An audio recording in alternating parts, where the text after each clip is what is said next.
Eu estava contando sobre a turma que eu peguei no último ano, né? Que eram, inicialmente, no início do ano eram 35 alunos, depois eles se tornaram 39. Onde desses 35 lá no começo, inicialmente eu já detectei que 16 não conseguiam ler e escrever. Necessitavam ser alfabetizados. Alguns tinham uma noção, conseguiam minimamente ali escrever o nome, mas a maioria deles estava nessa situação muito complicada. Eu peguei essa turma com esses 16 que juntaram na mesma sala e sentei com a coordenação da escola para ter essa conversa de que a gente precisa fazer alguma coisa para parar de empurrar eles, para que eles não se desmotivem, né? Não acabe resultando numa evasão escolar. Porque quando eu dou formação para os professores, alguns professores até trazem esse discurso de mas o aluno não quer nada, mas a culpa é do aluno. A gente encontra esses casos, às vezes, do aluno que não quer nada. Não vamos também romantizar e falar que esse caso não existe. Mas eu sempre costumo falar que isso não é uma maioria. Eu tive diversas situações ao longo do meu tempo em sala de aula, onde eu escutei, né, apontamentos para certas crianças de que, tipo, esse aqui não quer nada.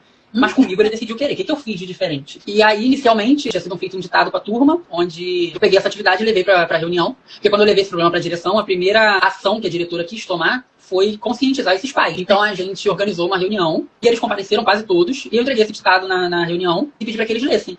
Quando eles leram, eles ficaram chocados, porque aí eles entenderam em que nível, né, os filhos estavam. Falei para os pais o que eu ia fazer, né? Já tinha combinado antes com a diretora da escola e com a coordenação de que eu daria uma pausa nesse orientador curricular do 4º ano para sanar essas dificuldades. E a gente começou a fazer esse trabalho. E aí muitos professores me perguntam, mas não dá para você dar conta de tudo.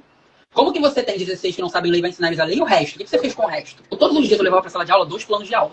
Um era voltado para alfabetizar as crianças, que precisavam de alfabetização, e o outro era para dar continuidade ao desenvolvimento daquelas crianças que já estavam mais avançadas. Porque também não ia fazer sentido eu dar conta só dos que estavam atrasados e esquecer os que estavam no nível da turma. Eu comecei a fazer um sistema de monitoria na turma. Sentei com esses alunos inicialmente, conversei com eles, que olha, nós temos um grupo de amigos na sala de aula, que eles não sabem ler e escrever ainda, e eles precisam aprender. Porque é muito importante, e eu gostaria muito da ajuda de vocês. E aí os professores perguntam, quais atividades você levou? Atividades que sejam do interesse deles. Eu lia o texto com eles, eu perguntava quais eram as palavras que eles não sabiam o significado. Então a gente ia pro quadro e escrevia essas palavras juntos. Então eu ia lá no começo na formação de palavras, e aí a gente ia buscar o significado, porque eu tinha um quadro interativo na sala de aula, então eu tinha uma tela interativa. E a gente ia pesquisar quais eram essas palavras. Então aí eu levava essa aula para história, eu levava essa aula para ciência. Eu tentava englobar o máximo ali de conteúdos, né, e de disciplinas que eu podia, e a gente ia desenvolvendo. E eu também levava brincadeiras diferentes para sala de aula. Eu lembro que eu vi uma professora no Instagram postando uma brincadeira que ela fez com a turma dela do ensino médio. E eu falei, cara, isso aqui dá pra fazer com o meu 4º ano. E aí eu comecei com essa questão da formação de palavras e fui caminhando pra formação de frases. Até que a gente foi caminhando pra formação de textos.